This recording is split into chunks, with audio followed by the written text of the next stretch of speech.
The GCS Pale Harmony drifted through the cold black of the rim expanse, like a silver seed carried on a windless night. And inside her hull, 7 species breathed recycled air, and followed 14 emergency drills per standard cycle, because that was the Galactic Concord way. Captain Yevelth stood on the bridge, with his translucent skin flickering pale blue, which among the Turani meant he was calm but watchful, and he studied the crew rotation schedule on his datapad, while his long antenna twitched at every small vibration the ship made. He had commanded the Pale Harmony for 9 cycles, and in all that time he had never lost a single crew member, a record he planned to keep by never taking a single unnecessary risk. "Captain," said Chiura from the side station, her 6 eyes blinking in a rapid pattern that meant she was nervous, "the transfer station has confirmed the boarding of our 2 new specialists." Yevelth's antenna went flat against his skull. "The humans," he said. "Yes, Captain." He had read their files 3 times, and each reading had made his stomach lining tighten a little more. Not because the files contained anything alarming, but because the species classification at the top of each document read Class 12.3 Death World Origin in bright red text. Every species on the Pale Harmony came from what the Concord called garden worlds, planets where the weather was gentle, and the predators were small, and the gravity did not crush bones. But Earth was something else entirely.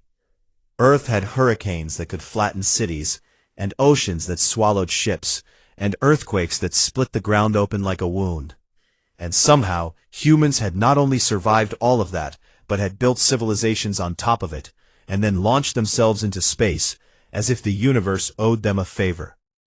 The airlock hissed open, and 2 humans walked onto the bridge, carrying duffel bags over their shoulders. They were arriving at a vacation resort instead of a deep space survey vessel. The first was a tall man with brown skin and a shaved head, and a worn multi-tool hanging from his belt like a sidearm, and he smiled at the crew with the easy warmth of someone who had walked into 100 strange rooms and made himself at home in all of them. "Lieutenant Renko Vasquez," he said, "combat engineer and field specialist, reporting for duty." The second was a woman with dark eyes and short-cropped hair, and a laugh already sitting at the corner of her mouth, and she gave a small wave that somehow made every alien on the bridge relax by exactly 1 degree. "Sergeant Adieze Obi," she said, "xenobiologist and medic, happy to be here."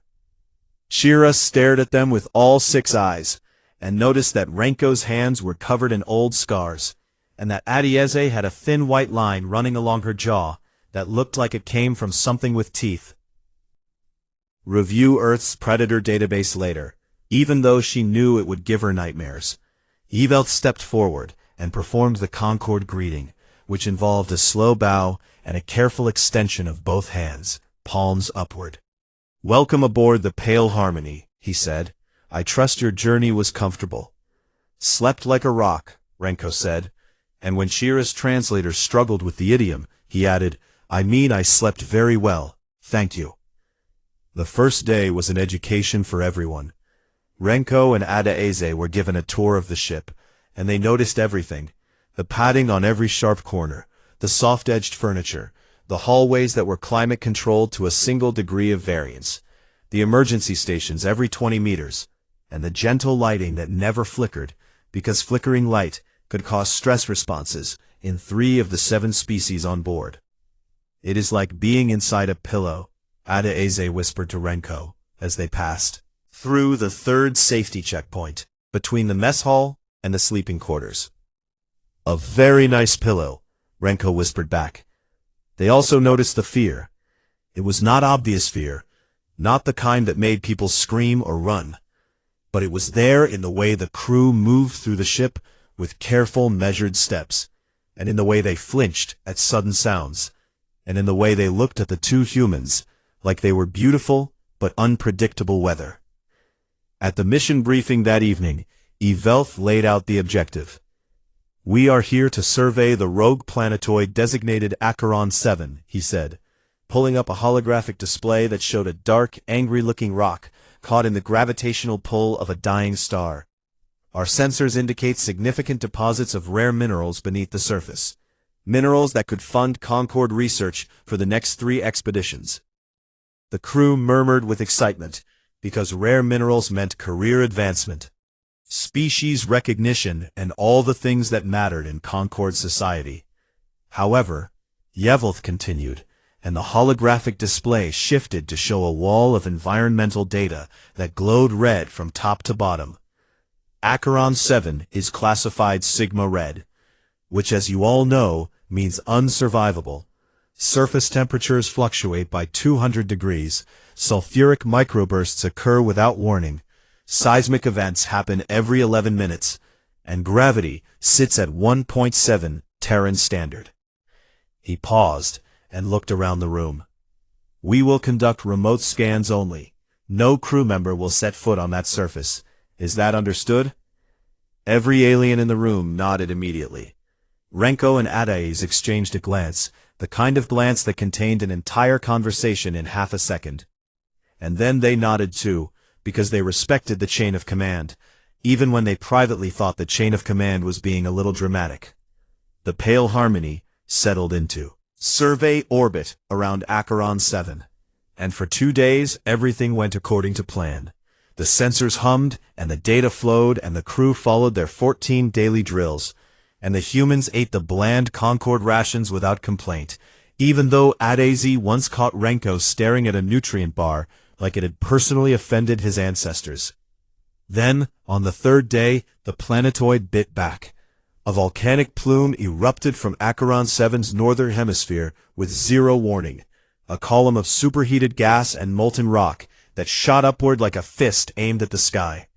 And the outer edge of that plume clipped the Pale Harmony's lower sensor array and turned half their scanning equipment into melted slag in under 4 seconds. Alarms screamed through every corridor, and the crew scrambled to their emergency stations, with practiced precision. And Yevelth gripped the arms of his command chair as the ship shuddered and groaned. "Damage report," he said, his skin flickering a rapid white that meant genuine distress. "Lower sensor array is gone," Chiro reported, her 6 eyes moving independently as she processed multiple data streams at once. 47% of our scanning capability destroyed. The remaining array cannot complete the survey to Concord standards. The bridge went quiet. Months of travel, resources, fuel, time, all of it rendered meaningless by a single belch from an angry rock. Yevelth closed his eyes, and his antenna drooped, and he said the words that every Concord captain dreaded more than death itself. "Prepare a mission failure report. We are withdrawing." In the back of the bridge, Renko leaned against the wall, with his arms crossed, and his eyes on the holographic display where Acheron 7 still turned slowly in the dark. And he did not say a word, but his mind was already working, already building, already reaching for a solution that no Concord protocol had ever imagined. Beside him, Adaze looked at the holographic display, where Acheron 7 still turned, slowly in the dark. Same display, and then looked at Renko, and smiled, the kind of smile that had preceded every terrible and wonderful idea they had ever survived together. The mission was not over. It was just about to become interesting. Renko waited exactly 1 hour before he made his move, because he understood that timing mattered more than words when you were trying to convince someone to do something they believed was insane. He found Captain Yevelth in his quarters, staring at the half-finished mission failure report on his screen. And the captain's translucent skin was cycling through shades of gray that Renko had learned meant exhaustion mixed with disappointment. "Captain," Renko said from the doorway, "I have an idea, and I want to be clear that I am not trying to override your authority." Yevelth looked at him with tired compound eyes, and said, "Go ahead, Lieutenant. The lower sensor array is gone, but the survey can still be completed if we place portable relay units on the surface manually, 4 units at cardinal positions around the mineral deposit.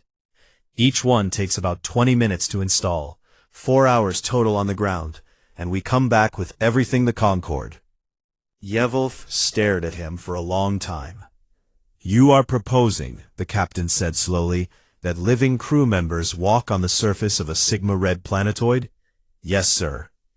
The surface where temperatures swing by 200 degrees? Yes, sir. Where the ground shakes every 11 minutes? Yes, sir. Where sulfuric microbursts can dissolve organic tissue. Renko paused and then said, I have worked in worse. Yevulf's skin went completely white, which Renko later learned was the Tyranny equivalent of a human's jaw dropping open. I cannot authorize this, the captain said. I understand, Renko said. But would you authorize me to prepare a contingency briefing, just a plan on paper, in case circumstances change? Yevulf hesitated, because a plan on paper was not a plan in action, and saying yes cost nothing, except the acknowledgement that the impossible might one day become necessary. Very well, he said. Prepare your briefing. But understand that I am not approving a surface mission. Understood, Captain. Thank you. Renko walked out of the captain's quarters and found Adeaze already waiting in the corridor.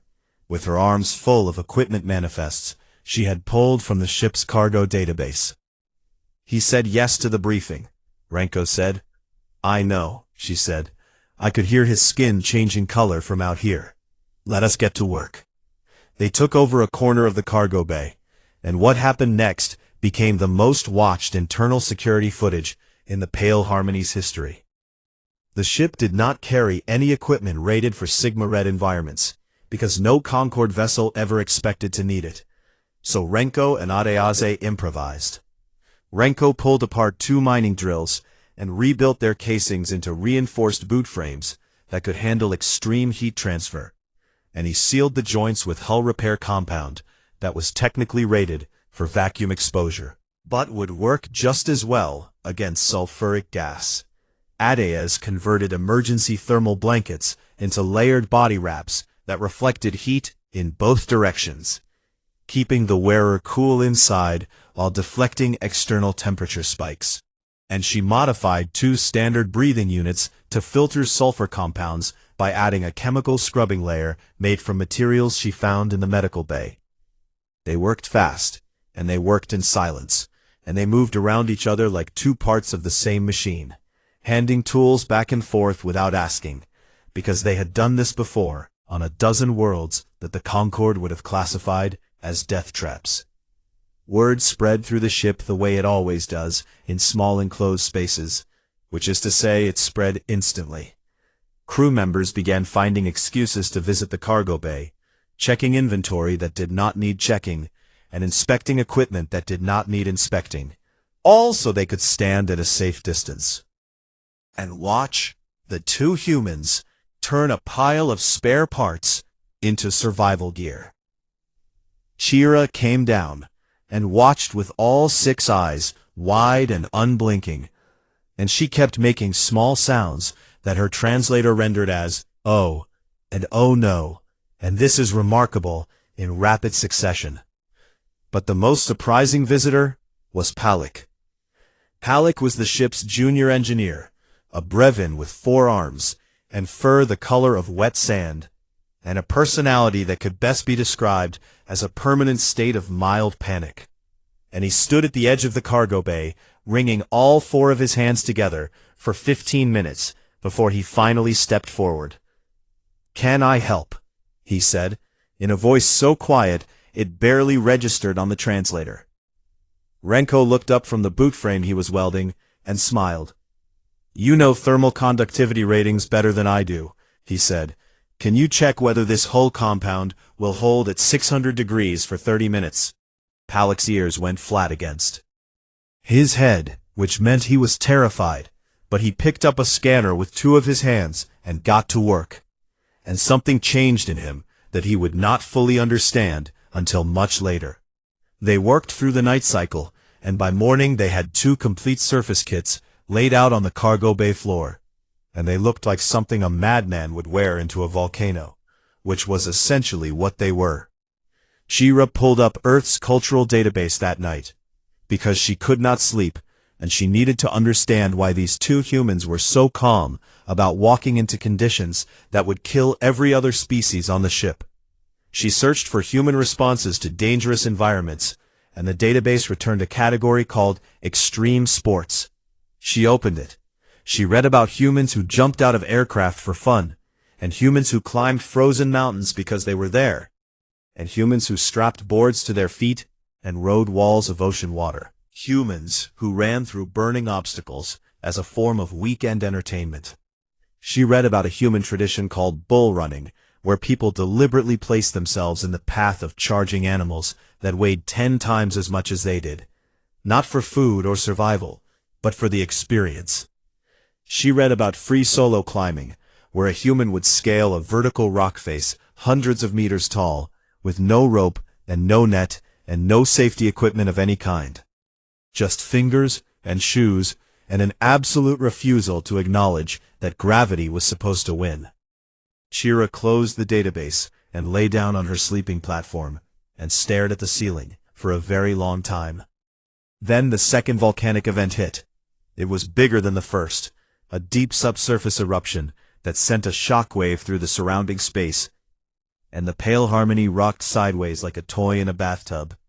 Alarms filled the ship again, and this time when the damage reports came in, the news was worse. Long-range communications array is down, the communications officer reported, his voice tight with barely controlled fear. We cannot contact Concord Command. We cannot request rescue or support. Estimated repair time, Yvelth asked. With current resources, 10 standard days minimum. The bridge fell into the kind of silence that sits on people's chests and makes it hard to breathe. They were alone. No backup was coming, and the mission failure report could not be sent, and they were sitting in orbit around a planetoid that was trying to kill them, next to a star that was slowly dying, and the only plan that offered any path forward was the one that two Deathworlders had built out of spare parts in a cargo bay. Yvelth called a meeting. He stood at the head of the briefing table and looked at his crew, and then he looked at Renko and Adaze, and he said the hardest words he had ever spoken as a captain. Lieutenant Vasquez, present. Your contingency plan. Renko stood and he did not gloat, and he did not say I told you so, because that was not who he was. He simply walked the crew through every detail, with the calm precision of someone who had done this 100 times before. When he finished, Yvelth set conditions. A hard 4-hour limit, constant communication with the ship, and the right to abort at any moment. One more thing, the captain said, his skin flickering between blue and white, in a pattern that meant he was making a decision against every instinct he had. Come back alive. That is an order. Renko smiled. Copy that, Captain. In the cargo bay, Palak was already checking the surface kits one final time, with all 4 hands moving at once. And when Adaeze asked him why he was still helping, he looked at her with his wide dark eyes and said something that surprised even himself. I want to go with you. Adaeze raised an eyebrow. Yes, Palak said, and his fur was standing on end, and his hands were shaking, but his voice was steady. I want to understand. Adaeze looked at Renko, and Renko looked at Palak, and something passed between the three of them that did not need a translator. Then suit up, Renko said, and stay close to me. The shuttle bay doors opened, and below them Acheron 7 burned like an ember in the dark, and the ground team of 2 humans and 1 very frightened Brevin dropped toward it like a stone falling into fire. The shuttle punched through Acheron 7's thin atmosphere like a fist through paper, and the first thing Palik noticed was the sound, a deep grinding roar that came from everywhere at once, as if the planet itself was growling at them for having the nerve to show up. The second thing he noticed was that Renko was humming. Renko was actually humming a tune as he guided the shuttle down through clouds of ash and sulfur and electromagnetic interference that turned half their instruments into flickering nonsense. And he flew by instinct and experience and some human ability that Palik could not name, but that looked a lot like joy. They landed on a plain of black volcanic glass that stretched in every direction under a sky the color of a bruise, lit from within by the dying orange star above. And when the shuttle door opened, the heat hit Palik like a physical wall and pushed him back a step, even through his modified suit. Surface temperature, 312 degrees. Ada Aze read from her wrist unit. Wind from the northeast carrying sulfur particulates. Next seismic event estimated in 9 minutes. Welcome to Acheron 7. Renko stepped out first, and his boots crunched on the black glass, and he stood there for a moment just looking at the landscape, like a painter studying a canvas. The rivers of slow-moving magma in the distance, glowing dull red. The jagged spires of cooled lava reaching up from the ground like the fingers of something buried. The ash falling from the sky in a constant gray rain. Beautiful, he said. Paliak stepped out second, and his 4 knees were shaking so badly he could hear them clicking inside his suit. And he looked at the same landscape and thought only of the 17 different ways it could kill him in the next 30 seconds. Ada Aze stepped out last, and immediately crouched down and scooped up a handful of black glass, and held it up to the light, and said, "Obsidian with metallic inclusions. The mineral deposits are even richer than the scans suggested." "Focus," Renko said with a grin. "Science later. Relays first." They moved out across the glass plain toward the first relay point, and Palik watched the humans navigate the terrain with a kind of aggressive confidence that made no logical sense. When the wind shifted, Renko stopped and turned his face into it, and breathed through his nose, even though the filtration mask covered his mouth. And he said, "Sulfur spike coming from the west. We amble east." And he was right, because 30 seconds later a yellow cloud rolled across the path they would have taken. When the ground trembled with the first seismic pulse, Adaze did not freeze or run, but instead dropped to one knee and placed her palm flat on the glass, and stayed perfectly still for 3 seconds, and then stood up and pointed to a ridge of solid basalt to their left, and said, "That formation is stable. We work from there." How she knew that? "I felt it," she said. "Rock that is going to crack vibrates differently from rock that is going to hold. You learn to tell the difference." "Where did you learn this?" Paliak asked. "Volcano camping," she said. Paliak's translator offered no additional context for this phrase, and he decided he did not want any. They placed the first relay unit in 42 minutes, drilling it into a stable basalt shelf and activating its sensor package, and the data link to the Pale Harmony went green immediately. "Relay 1 is live," Renko reported to the ship. On the bridge, Chira watched the data pour in and simultaneously monitored the ground team's biometric feeds, and what she saw on those feeds fascinated her more than any mineral survey ever could. Renko's heart rate was elevated but steady. His blood pressure was textbook, and his brain was flooding with a cocktail of chemicals that Chira had to cross-reference 3 times before. She believed what she was reading. His body was producing adrenaline, which she expected, but it was also producing dopamine and norepinephrine in a pattern that her medical database associated with peak cognitive performance. And his cortisol levels were rising and falling in controlled waves, as if his endocrine system was deliberately pulsing stress hormones in measured doses, rather than dumping them all at once. Adaze showed the same pattern. Their bodies were not panicking. They were tuning themselves like instruments, converting raw fear into sharpened focus and heightened awareness and faster reaction times. And Shira sat back in her chair and realized she was witnessing something that evolution had spent millions of years perfecting on a world that tried to kill everything living on it every single day. "Their biology repurposes terror into performance," she whispered to herself. "They are not brave because they do not feel fear. They are brave because fear makes them better." On the surface, the team pushed toward the second relay point, and Palik was starting to find his rhythm. Not confidence exactly, but a kind of desperate competence that came from watching the humans and copying what they did. When Renko stopped, he stopped. When Ades moved left, he moved left, and slowly the shaking in his knees faded from uncontrollable to merely persistent.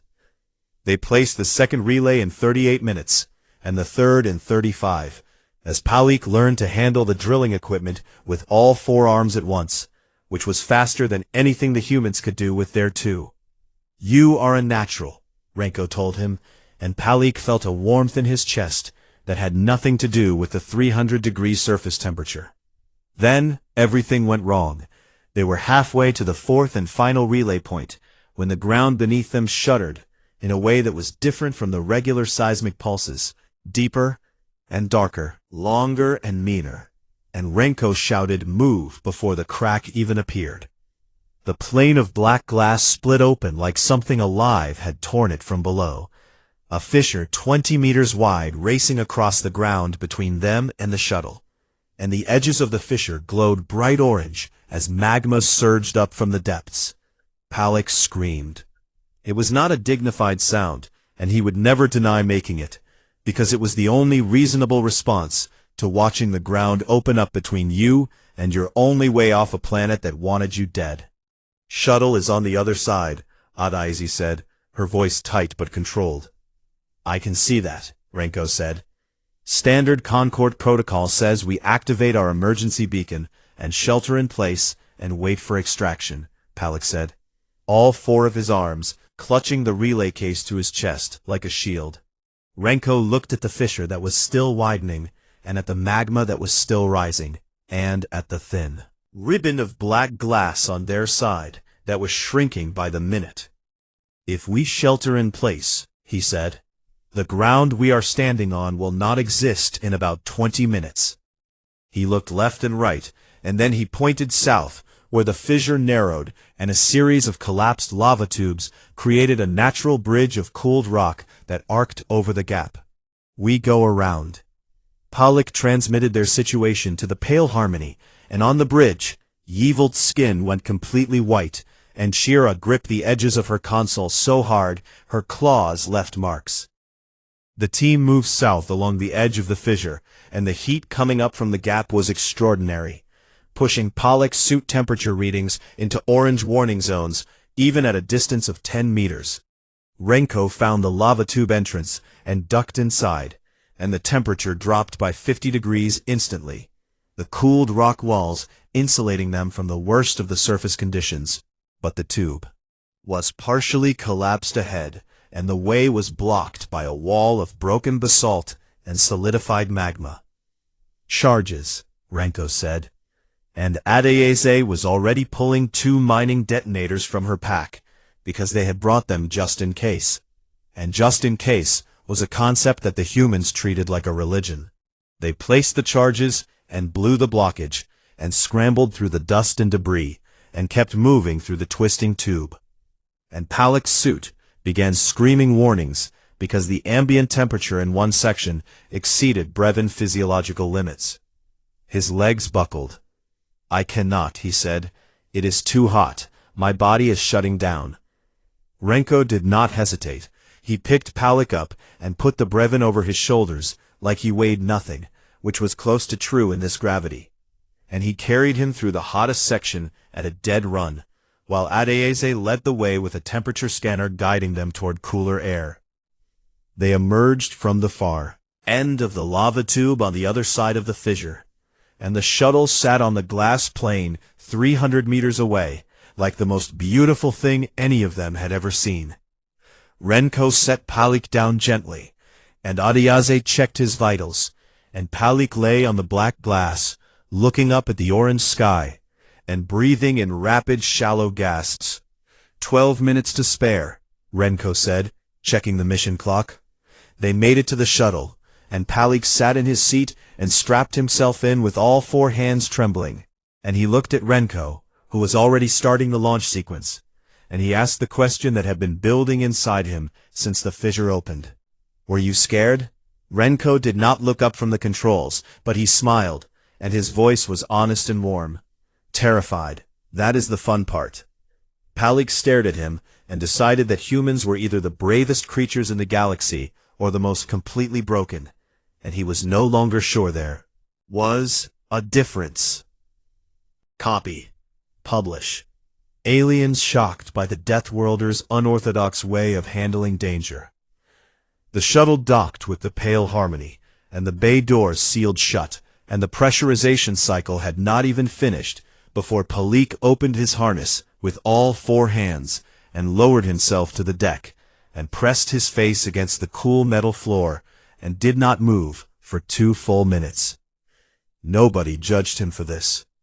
Renko and Adadeze climbed out of the shuttle, carrying the relay control unit and a sealed sample case that Adadeze clutched like it contained the secrets of the universe, which in a way it did, because inside were samples of microbial life she had scooped from a thermal vent during the 23 seconds between placing the second relay and the wind shifting. She had not mentioned this to anyone at the time because she knew it would have caused Palik to have a complete emotional collapse, and because she had learned long ago that the best science happened when you did not ask permission first. The crew gathered in the corridor outside the shuttle bay and stared at the 3 of them, and nobody spoke until Chihira stepped forward and scanned Palik with a medical device and declared him dehydrated but alive, and then turned to the humans and scanned them too and frowned. "Your cortisol levels are already returning to baseline," she said to Renko. "You were in mortal danger 40 minutes ago, and your body has already reset itself. How is that possible?" "Practice," Renko said. Captain Evelth called a formal debrief in the main conference room 1 hour later, after the ground team had been given water and food, and a chance to clean the volcanic ash from every crevice of their bodies and equipment. The entire crew attended, because there was not a single person on the Pale Harmony who did not want to hear what had happened down there. And Evelth sat at the head of the table, with his skin cycling through colors. That suggested he was feeling 12 different emotions at the same time. "Lieutenant Vasquez," he said, "Sergeant Obi, please walk us through the surface mission from touchdown to extraction, and please explain your decision-making at each point where you deviated from standard Concord protocol." Renko stood and pulled up the mission log on the holographic display and began to talk, and what followed was one of the most extraordinary debriefs in the history of the Pale Harmony. He did not talk about bravery or instinct or luck. He talked about geology and thermal dynamics and structural engineering and risk calculation. Every decision that had looked reckless from orbit turned out to have been built on layers of knowledge so deep and so interconnected that the alien crew could barely follow the logic. When Renko had angled east to avoid the sulfur spike, it was because he had noticed the temperature differential in the wind and calculated the dispersal pattern of sulfuric compounds based on atmospheric density. When Ades had identified the stable basalt ridge by touching the ground, she was reading micro-vibrations in the crystal structure of the rock and comparing them to geological models she carried in her head from years of fieldwork on Earth and 6 other high-danger worlds. When they chose to go through the lava tube instead of sheltering in place, it was because Renko had calculated the rate of fissure expansion and determined that their current position would be consumed within 20 minutes, making shelter in place not a safety measure, but a death sentence. When they used mining charges to clear the collapsed section, they had placed them in a specific pattern that directed the blast force along the weakest points of the blockage, while leaving the surrounding tube structure intact. Technique Renko had learned in a mining accident on a colony world called Barrett's Reach, where he had spent 3 days. Underground with a broken arm and 11 other miners who all survived because he refused to stop thinking. The crew listened in absolute silence. Palik confirmed every detail from his perspective, and he added something that Renko and Adaeze had not mentioned, the small things. Renko checking on him every few minutes without being asked. Adaeze adjusting the chemical scrubber on his breathing unit when she noticed it fluctuating. The way they positioned themselves on either side of him whenever the ground shook, so that if he fell, there would always be a human there to catch him. They were not reckless, Palik said, and his voice was quiet but steady, in a way it had never been before. They were the most careful people I have ever seen. They just have a different definition of careful. When the operational debrief was finished, Shira stood and asked permission to present a scientific analysis, and Ivelth nodded. She put the human biometric data on the holographic display, and the room went very quiet. "What you are seeing," Shira said, "is a real-time recording of Lieutenant Vasquez's neurochemical response during the fissure event, the moment when the ground split open and their path to the shuttle was cut off." The display showed a cascade of chemical signatures flowing through Renko's brain and body, adrenaline spiking, and then immediately being modulated by a secondary release of norepinephrine that sharpened focus and reaction time, cortisol rising in controlled pulses rather than a single overwhelming flood, dopamine releasing in microbursts that the brain used as rewards for each successful decision. "In every species we have studied," Shira continued, "extreme danger produces a stress response that degrades cognitive function. Muscles lock, decision-making slows, the mind becomes trapped in a loop of threat assessment that prevents action. This is true for Tirani, for Brevins, for Delvani, for every garden world species in the Concord." She pointed to the human data. Humans do the opposite. Their stress response enhances cognitive function.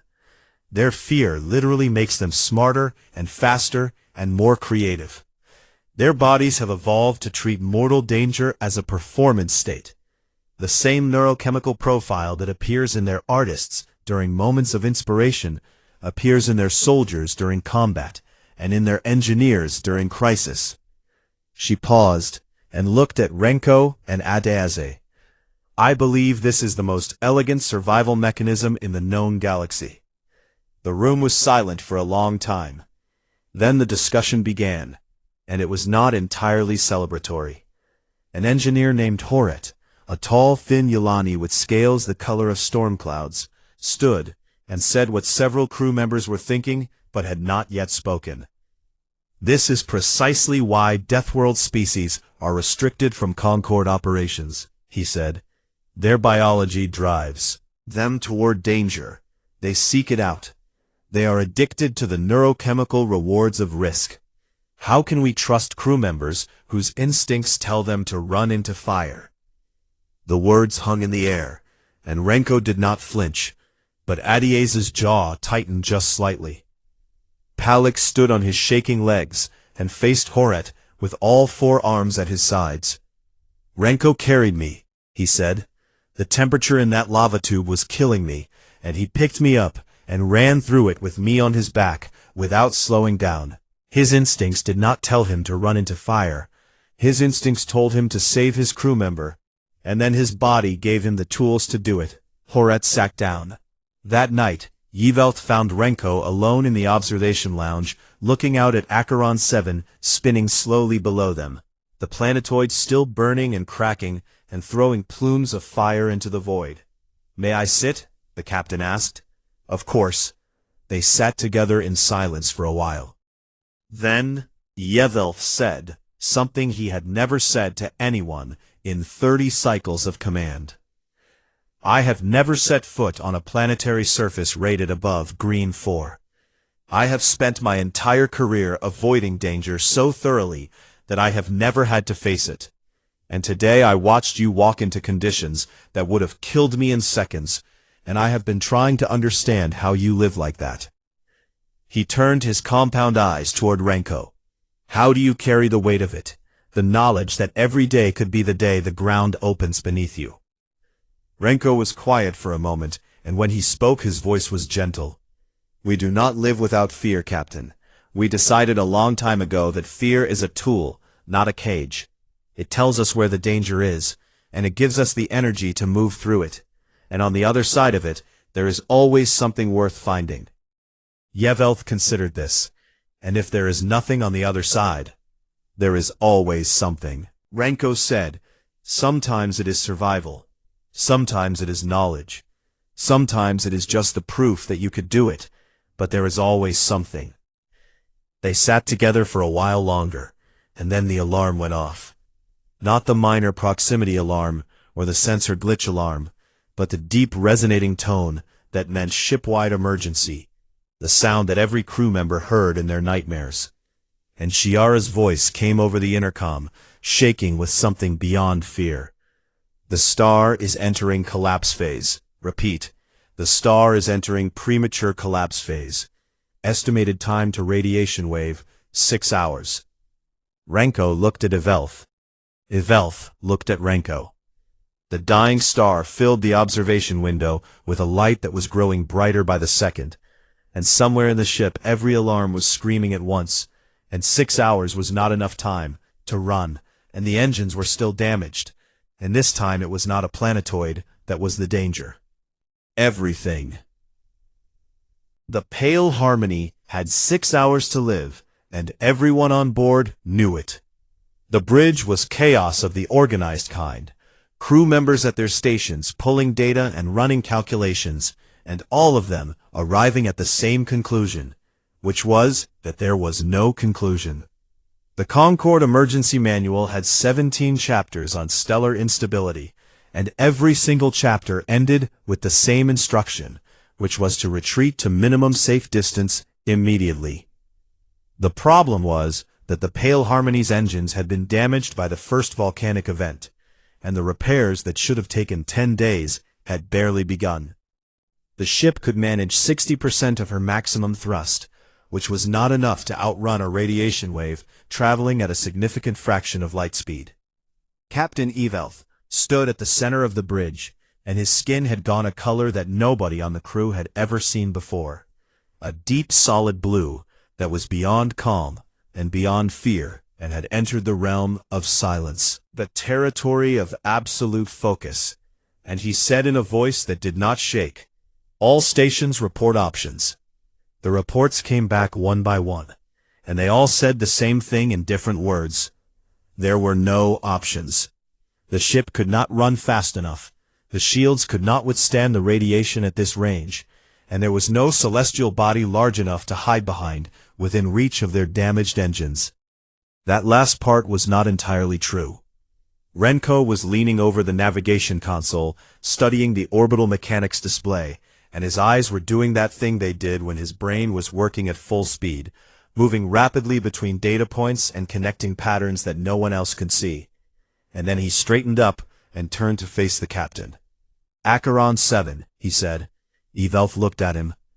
"The planetoid is approximately 400 kilometers below us, and it has a mass large enough to block the radiation wave. Ourselves in its gravitational shadow. We cannot land on it," Evelth said. "We barely survived a shuttle visit." "We do not need to land," Renko said. "We need to fly behind it. We use Acheron 7 as a shield, and we ride its orbital path around the collapsing star. The planetoid's trajectory will sling us away from the blast radius, if we time it correctly." The bridge went silent. Kira ran the numbers on her console, and her 6 eyes blinked in rapid succession, and she said, "The math works, but the margin of error is nearly 0. We would need to descend into Acheron 7's upper atmosphere to maintain position in the gravitational shadow. And at that altitude, the hull temperatures will exceed our rated limits by 40%.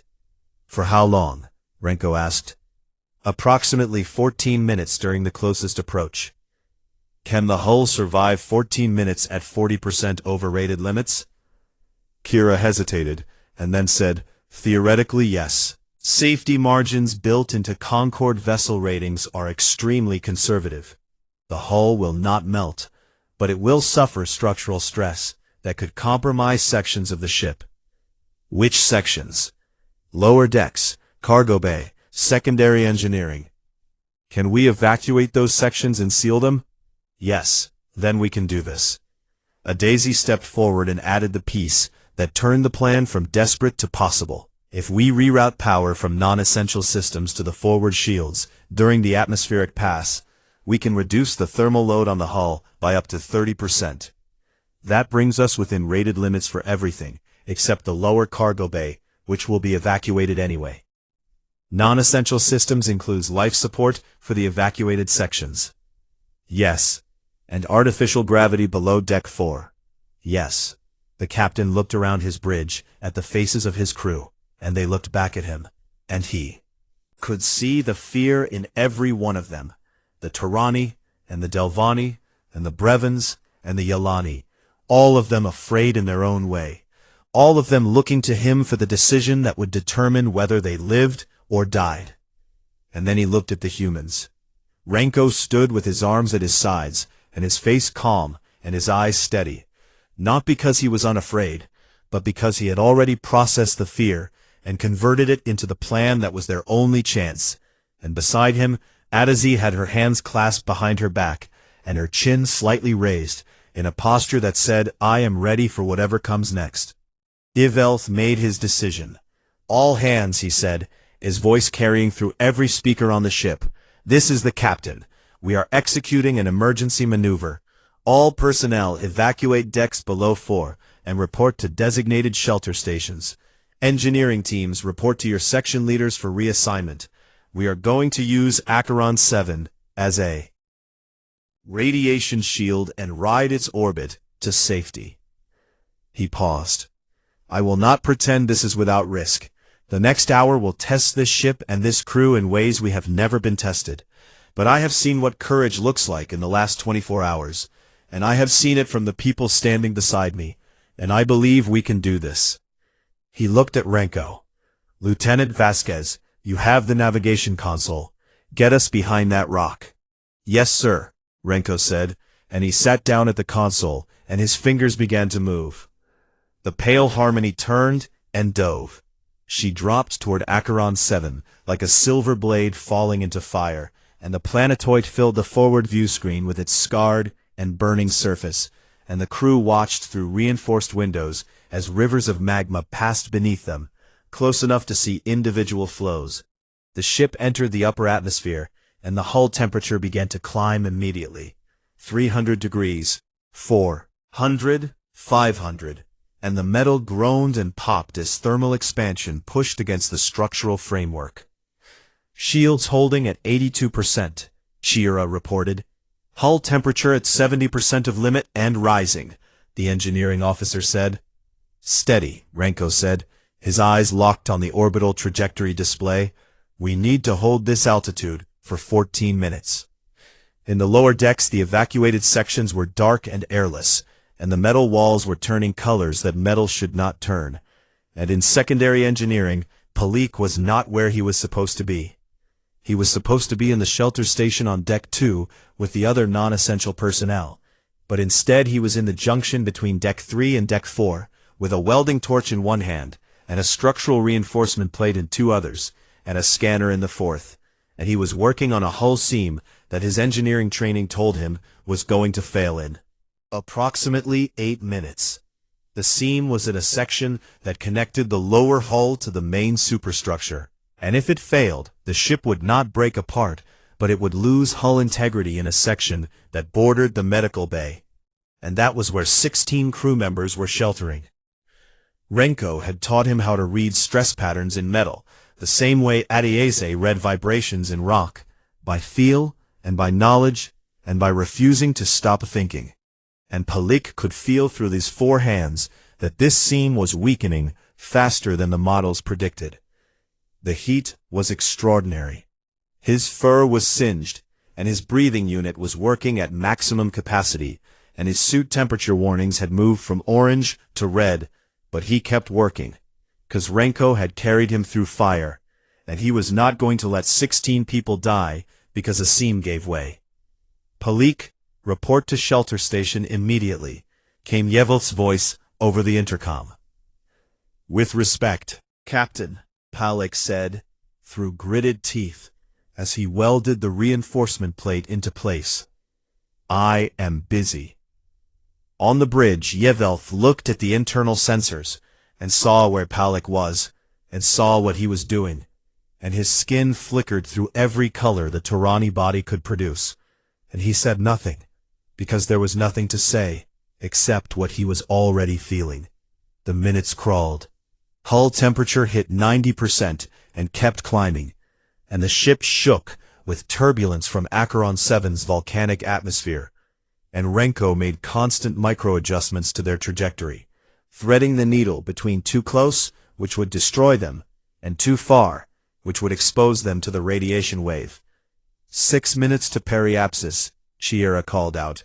Radiation wave impact on unshielded side in 11 minutes, the sensor officer added. They were going to be inside the shadow when the wave hit, but only barely, and only if everything held together for the next 6 minutes. Hull seam junction 37 reinforced, Palik reported from the lower deck. Moving to junction 39. Palik, get out of there, Adaisy said over the comm, her voice cracking for the first time. One more junction, Palik said. He moved through the dark, hot corridor on legs that should have buckled 10 minutes ago, and found the second weakening seam, and slammed the reinforcement plate against it, and welded it into place with hands that moved so fast they blurred. All 4 arms working in concert, like they were built for exactly this moment. Junction 39 reinforced. I am moving to the shelter station now. He ran. The pale harmony screamed around the curve of Acheron 7, and behind them the star collapsed. It happened in silence, because space carries no sound, but the instruments told the story. A burst of radiation so intense it would have killed every living thing on the ship in under a second. Exposed to it, a wave of energy that expanded outward from the dying star at enormous speed and slammed into the far side of Acheron 7 and broke against it like an ocean wave against a cliff.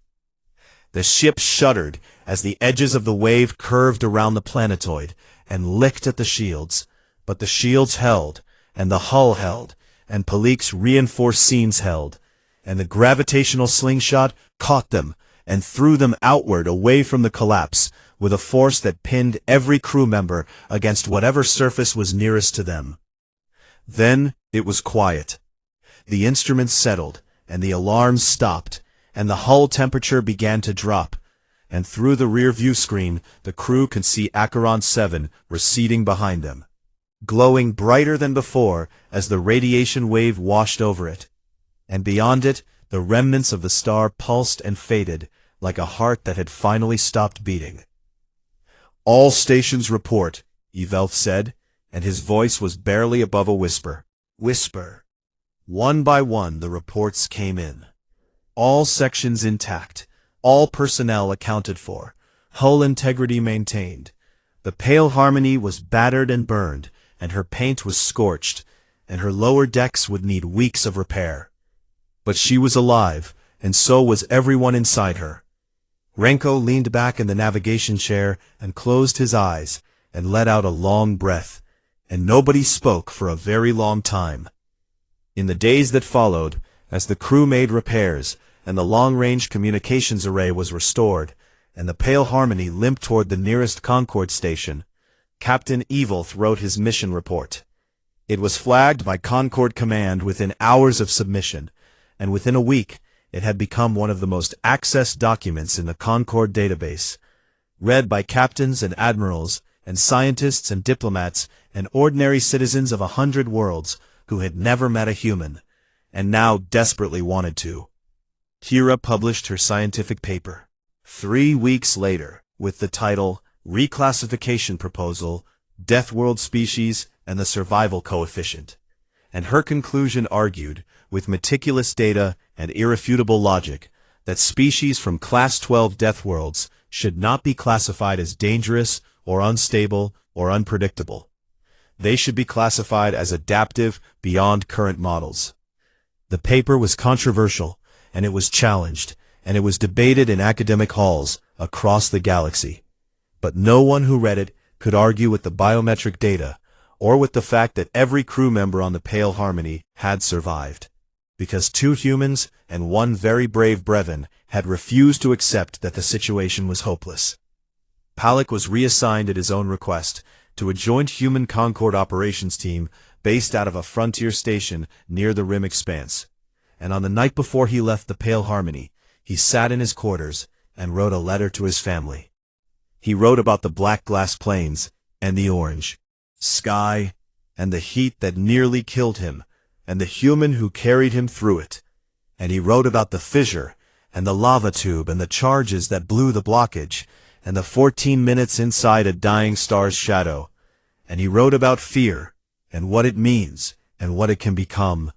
And at the end of the letter he wrote the words that would later be quoted in Shiera's paper, and in Yevelth's report, and in 100 articles and speeches across the galaxy. They are terrifying, they are kind. They walked into fire and carried me through it. I am learning to walk with them. He sealed the letter, and packed his bag, and stepped off the Pale Harmony, and into the rest of his life. And he was still afraid. He would always be afraid. But now he knew that fear was not a wall. It was a door. And on the other side of it, there was always something worth finding.